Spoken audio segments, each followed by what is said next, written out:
Ani bojo. Shikenido makwashkishgo kwendigo makwendo dem. Mampi minido minising.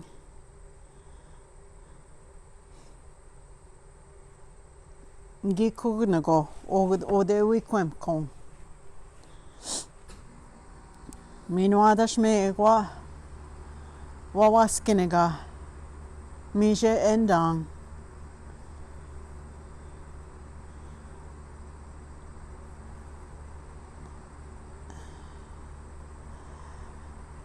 Jagnashi Noojmowin Dash Gloria Dishnikas Minuadash Ngetsijik Chimeoje Gondak Doen Magnak Manda Noojmowin Oshkabewisens Ge Ndigo Midashna Abdek Quenma Nungushinda Mabin Nikazi McGregor Ishin Kazit Mije Maamwesying Mandanekia.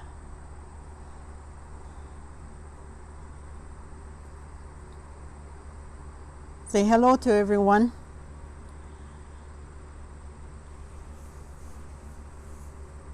I'll translate a little bit of what I said just now of introducing myself. My spirit name is Turtle Spirit Bear Ice Woman, and I'm of the Bear Clan. My English name is Gloria. My family name, ancestral name, is Oshkabewisens. And to honor the path that I am walking with my life partner, it's McGregor. So I always honor those names when I give some teachings, because that is what I walk with in my life here, in my physical life here on earth.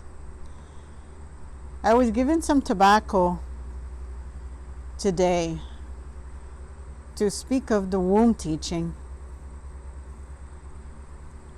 This teaching that I have received over time from, I'll say, going back to my grandma, my great grandma, my aunties, my uncles, my dad, mom, and all the other teachers that I've had through life, and traditional teachers. And also, one of the greatest teachings also too came from me living that life as a woman, living that life with the gift that I was given by Creator. I didn't know fully that gift. I didn't know it all, because it's ours to discover.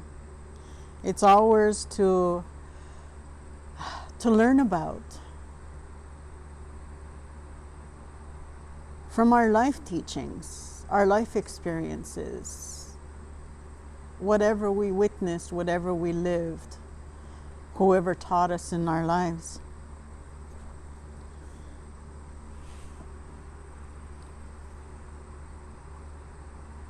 As a mother,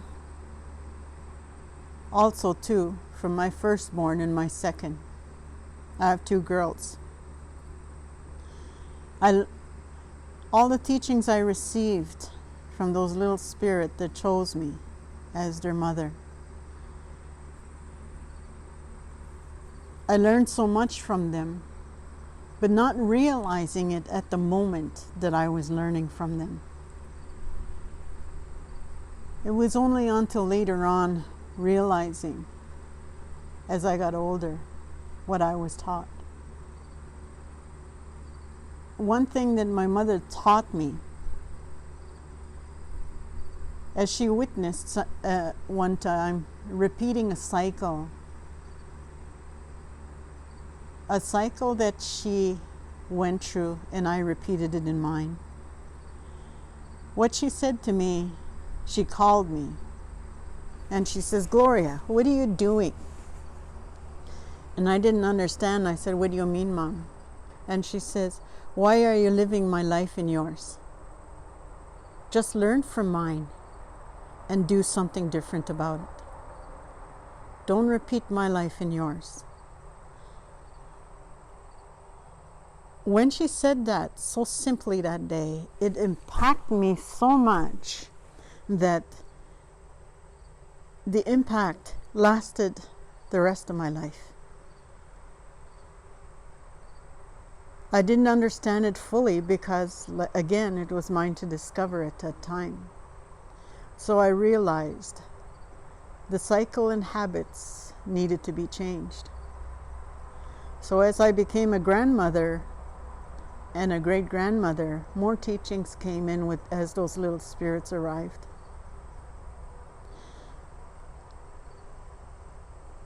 And hearing the creation story. The creation stories from these other knowledge keepers.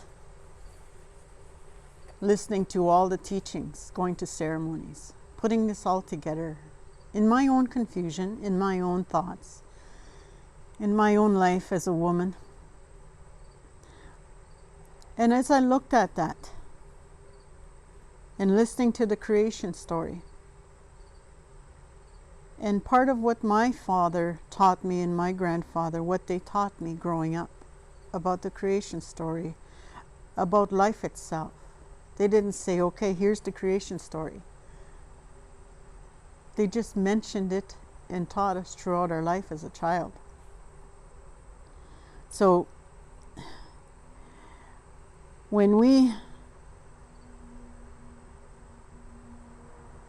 were taught, when we're in the spirit realm with Creator, we are asked, when we choose to come to this life, we ask the Creator.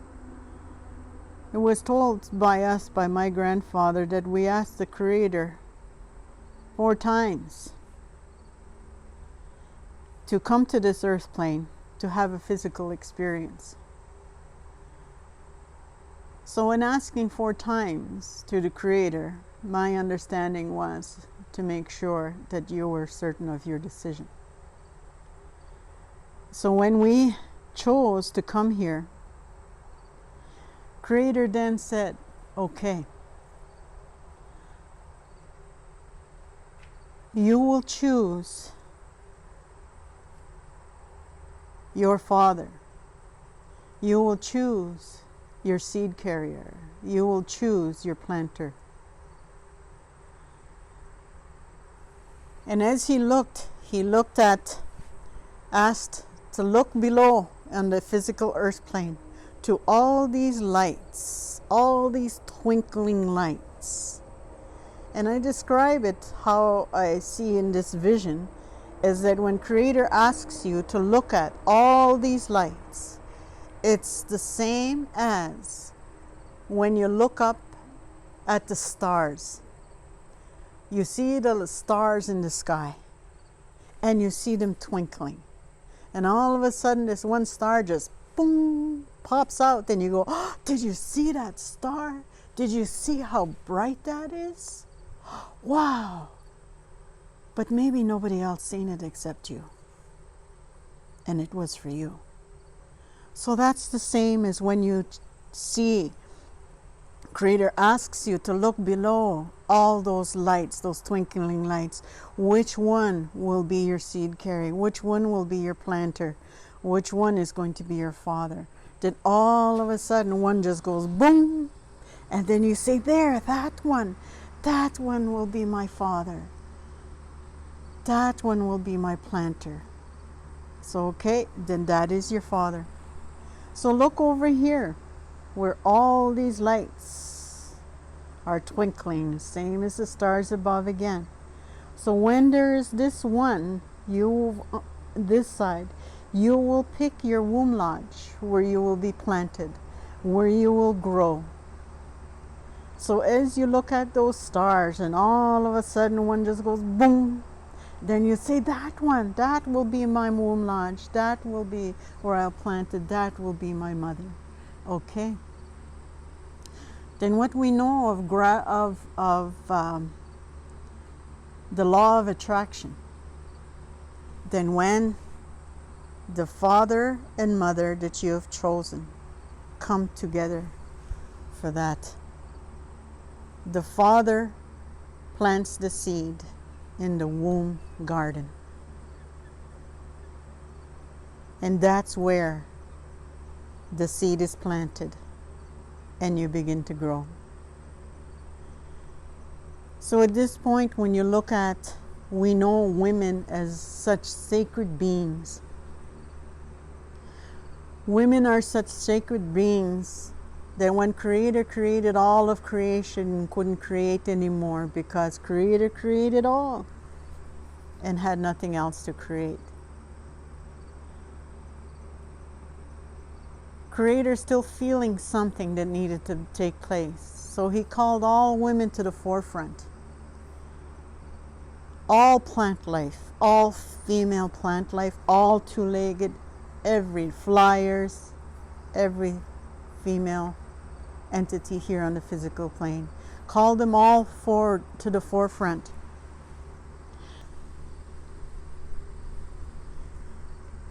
As he called all female life to the forefront, he then said, I have created all that I can create. So I hand this gift over to you. The gift of creating.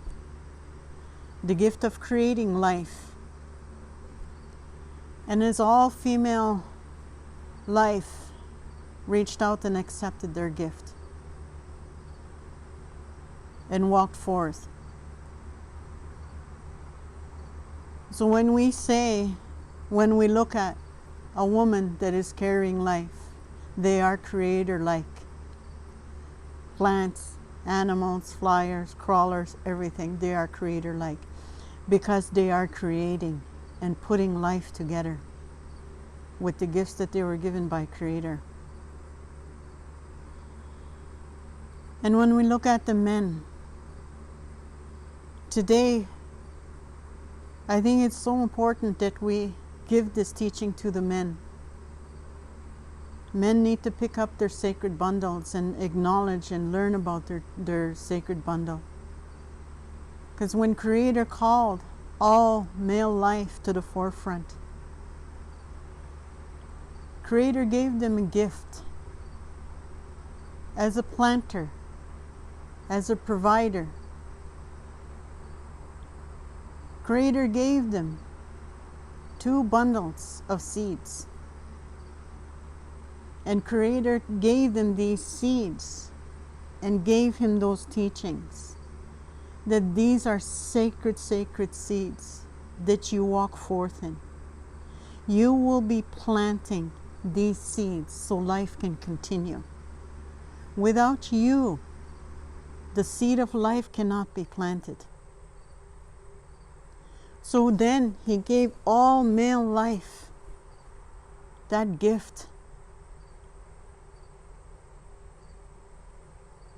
Those gifts of the seeds. And at this point I usually ask, what are they? And every time I do that, more and more men are coming from their shy place and acknowledging those seeds, those bundles. And to the men, that's the testicle area of a man that carries those sacred seeds of life. So when we choose our parents from Creator's realm, that's when that comes together. The seed is then planted and life starts forming. A woman is so amazing that her body never forgot the instructions and how to put life together. How to put the body, if you can take a moment to look at yourself and realize and take an inner look at yourself of everything that your mother did put your body together, all the working parts. was so amazing. So as that seed is planted within the womb space, there are so many teachings that our elders out there, our grandmothers, passed on to women when that seed is planted, and how they are to carry themselves, because they are carrying and forming life inside. There were so many instructions from our old ones of what you could and could not do, what you could not see, even what the father could not do. The father could not do hunting while that life grew inside his partner. He couldn't take life. It was other people providing that for them. These are the days of our ancestors. So when you look at that in today, times have changed. But still trying to keep that sacredness in there. So when that life is forming inside the womb place, is to look at, as that life forms, this is the beginning of the story of that life. Well, as soon as the seed is planted, that's the story. The story starts. That's where all our story starts. And sometimes when we go through life, we wonder, why am I the way I am? When a child asks you that, I've had my children ask me, my grandchildren. My great-grandchildren are very small yet, but I know they'll eventually ask. In guiding my daughters to let them know their womb story, because I needed to know mine. That answer, it gave me answers as to why I am the way I am. So as soon as that seed is planted and that life develops, as the mother starts to walk with that life forming inside of her, it is so important that we go for guidance, we go for teachings. If we didn't receive teachings, we go for that. What do I do? Because you have your normal life, what you do, you have choices, there's your life path that you walk. As that life forms inside, it matters so much what you ingest, what you take, food, drink. It matters so much what you see. It matters so much what you hear. And it matters so much what you think. And how your thinking processes. When we ingest something that is good to us, for us, and nurtures us, what happens to our system, it goes within our system. Our body is the sifter before the child receives it.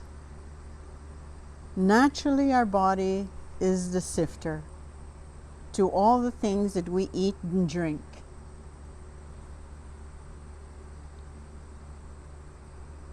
If we take a substance that is not healthy, that we have no control over, and our body can't sift it, it goes directly there.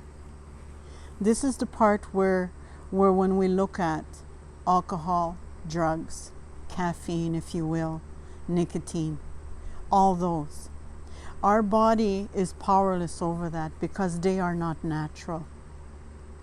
They are a substance, an entity, a spirit that our body cannot do. So when it goes directly to that spirit that is forming, that has chosen us as a mom, to develop in our womb space. Then that affects, as the brain is forming, as the emotions are forming, that affects it. That affects that forming body, that forming mind, those forming emotions.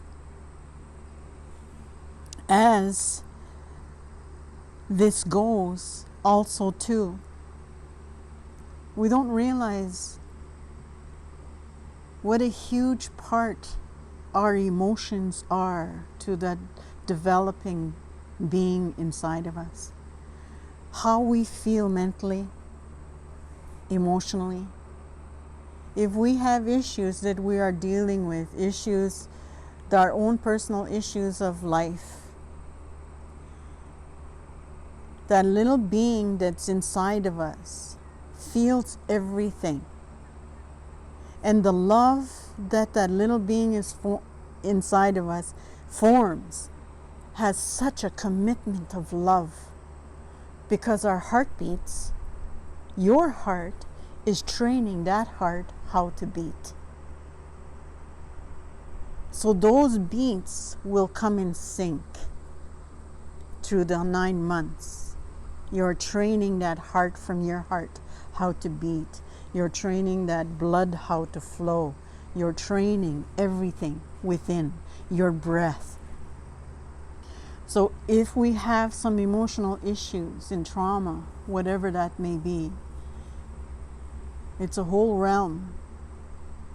At times that little spirit inside that's developing will make a commitment to take it, because they can sense that it's overwhelming for their mother. In what I was taught is that my parents would say, you be careful what you feel. This child will pick that up and carry it.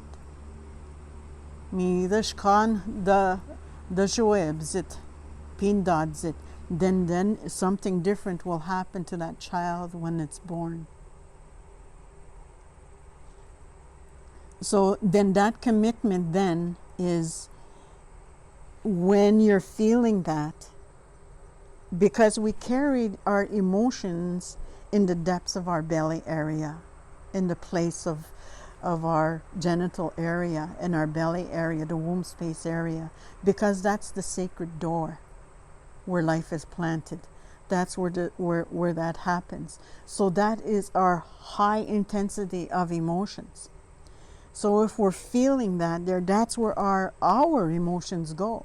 So if you were to look at the different parts of when you're feeling this, is to put those boundaries there, and putting your hand on the belly and one above here, and telling that little one, it's okay, it's okay. This is mom's, this belongs to me.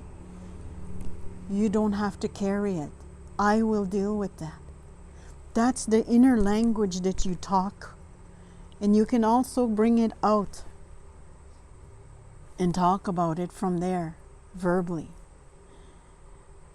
But it's letting know you're from right the get-go, you're teaching boundaries to that child that is developing inside of you. So as you practice that and you do that, it's okay. You do not have to take this. I will deal with it. This belongs to me. So then that's the part of when this little one is born, you will then see a difference.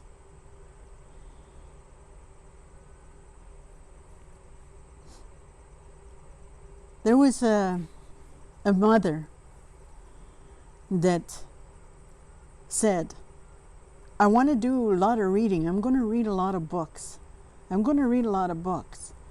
So the books that she read, I noticed, were of psychology, counseling, mental health. She read so much of those when she was pregnant with this one child. And would you believe he's got his master's in psychology. He works in counseling and helping in the mental health area.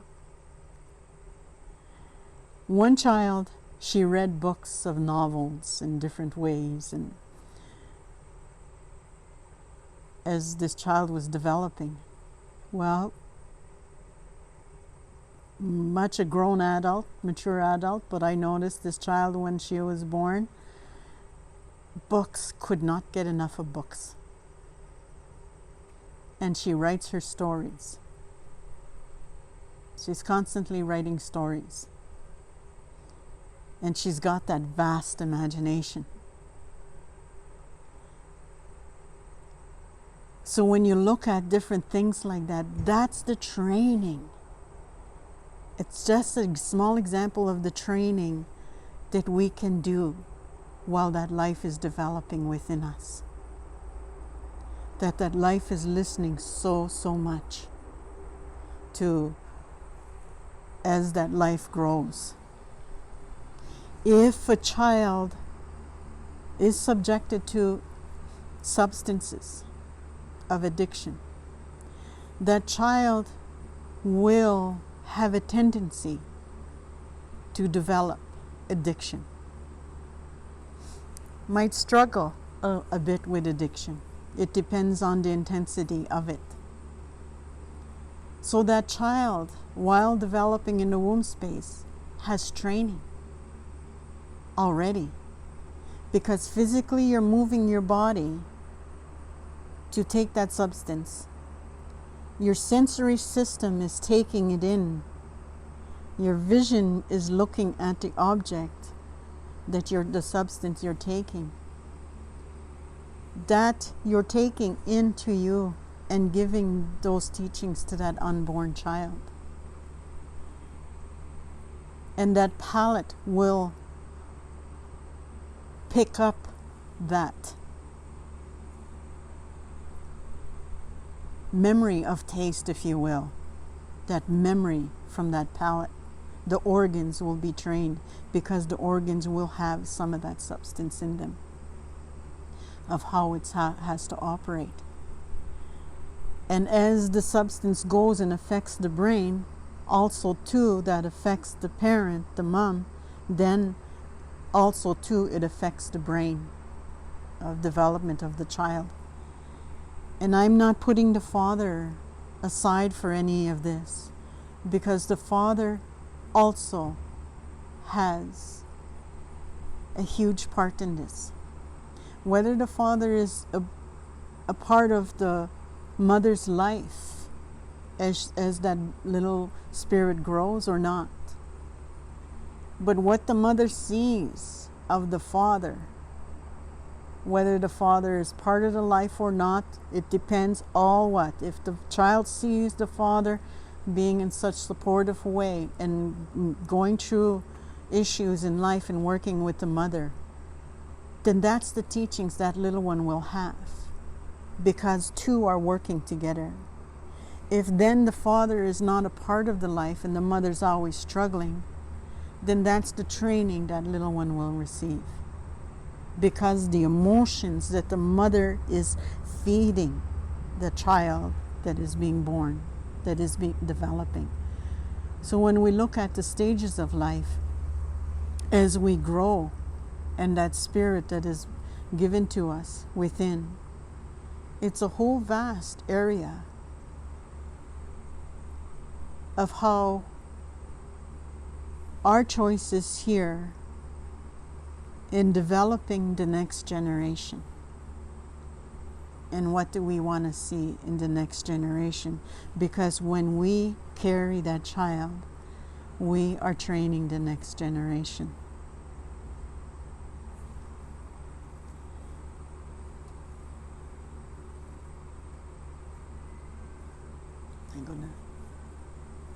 I'm gonna say miigwech at this point for taking the time to listen to these teachings. And also too, within these teachings of developing, know that those 7 grandfathers do not live outside your body. They are all part of you within. The only grandfather that lives outside the body is Gwekwadziwin, which is honesty, which is at the entry of the head area. And as I was told growing up, and when I became a mother, when I had my first child, I was always told to be careful of this spot up here on top of the head. Constantly, my father was always telling us, because he said that's where the spirit goes in and out for 7 years. 7 years that spirit goes in and out. Within 7 years, after the 7th year, then that closes. But that doesn't mean it's shut. That is the part of the entry part that will always be there. And that made so much sense when that grandfather spirit said, I'm the only one that lives outside of the head, because it's the receiver to help the brain, to help the body. The grandfather that lives in the belly area, in the genital area, in that energy, if you can see, when you drop a pebble in the very still water, you will see the ripple effect. This is how, within the belly area of Debwewin, the truth, it's a vibration. It's a vibration that truth vibrates within that whole area. Because the truth is one of the most powerful places when a mother is carrying life, is forming life, is to be guided with that grandfather. And in this place where I am in my life right now, and knowing these teachings and come to understand them, and I'm still learning, that sacred area of us needs to be treasured and kept with such sacredness. And this is why some of the women that berry fast is taking place more so now than it was before. Back in our ancestral days, the grandmothers and aunties were a huge part of it. But today, it's coming back. It's helping our young girls that become women that are under moon, to teach them how sacred they are. Because that's where lies your truth of your emotions. It really helps you feel where you need to feel. I need to feel beautiful. I need to feel gifted. I need to feel important. I need to feel that I matter. That's where that entry door is, where that seed is planted. And that seed be planted with love. So with that, I will say miigwech to taking the time to listen into this different time of COVID and these different times of giving our teachings through something like this here. And it's something that I'm learning also to do. So I say miigwech, aho.